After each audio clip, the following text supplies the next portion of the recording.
ವೀಕ್ಷಕರೇ, ನಮ್ಮ ಚಳ್ಳಕೆರೆ ಟಿವಿಗೆ ಸ್ವಾಗತ. ಇಂದಿನ ಪ್ರಮುಖ ಸುದ್ದಿ.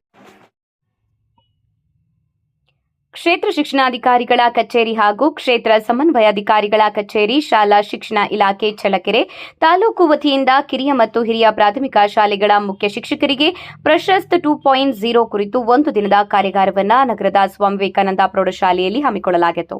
ಕಾರ್ಯಾಗಾರವನ್ನು ಕ್ಷೇತ್ರ ಶಿಕ್ಷಣಾಧಿಕಾರಿ ಕೆಎಸ್ ಸುರೇಶ್ ಅವರು ಗಿಡಕ್ಕೆ ನೀರು ಹಾಕುವ ಮೂಲಕ ಉದ್ಘಾಟಿಸಿದ್ದಾರೆ. ಈ ಸಂದರ್ಭದಲ್ಲಿ ಮಾತನಾಡಿದ ಅವರು, ಪ್ರಶಸ್ತ್ 2.0 ಯೋಜನೆಯ ಮೂಲಕ ಶಾಲೆಗಳಲ್ಲಿ ವಿಶೇಷ ಅಗತ್ಯವಿರುವ ಮಕ್ಕಳನ್ನು ಗುರುತಿಸಿ ಅವರಿಗೆ ಸಮರ್ಪಕ ಶಿಕ್ಷಣ ಮತ್ತು ಸಹಾಯ ಒದಗಿಸುವುದು ಶಿಕ್ಷಕರ ಜವಾಬ್ದಾರಿಯಾಗಿದೆ ಎಂದು ತಿಳಿಸಿದ್ದಾರೆ.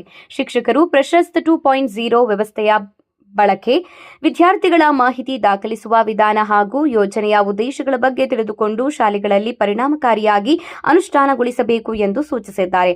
ಕಾರ್ಯಾಗಾರದಲ್ಲಿ ತಾಲೂಕಿನ ವಿವಿಧ ಕಿರಿಯ ಹಾಗೂ ಹಿರಿಯ ಪ್ರಾಥಮಿಕ ಶಾಲೆಗಳ ಮುಖ್ಯ ಶಿಕ್ಷಕರು ಭಾಗವಹಿಸಿದರು. ತರಬೇತಿ ಸಂದರ್ಭದಲ್ಲಿ ತಜ್ಞರು ಪ್ರಶಸ್ತ್ 2.0 ಪೋರ್ಟಲ್ ಬಳಕೆ, ವಿದ್ಯಾರ್ಥಿಗಳ ಗುರುತು, ಕೆಂಪು ವಿಧಾನ ಮತ್ತು ವರದಿ ಸಲ್ಲಿಸುವ ಕ್ರಮಗಳ ಬಗ್ಗೆ ಮಾಹಿತಿ ನೀಡಿದ್ದಾರೆ. ಈ ಸಂದರ್ಭದಲ್ಲಿ ಶಿಕ್ಷಣ ಇಲಾಖೆ ಅಧಿಕಾರಿಗಳು, ಸಂಪನ್ಮೂಲ ವ್ಯಕ್ತಿಗಳು ಹಾಗೂ ಶಿಕ್ಷಕರು ಉಪಸ್ಥಿತರಿದ್ದರು.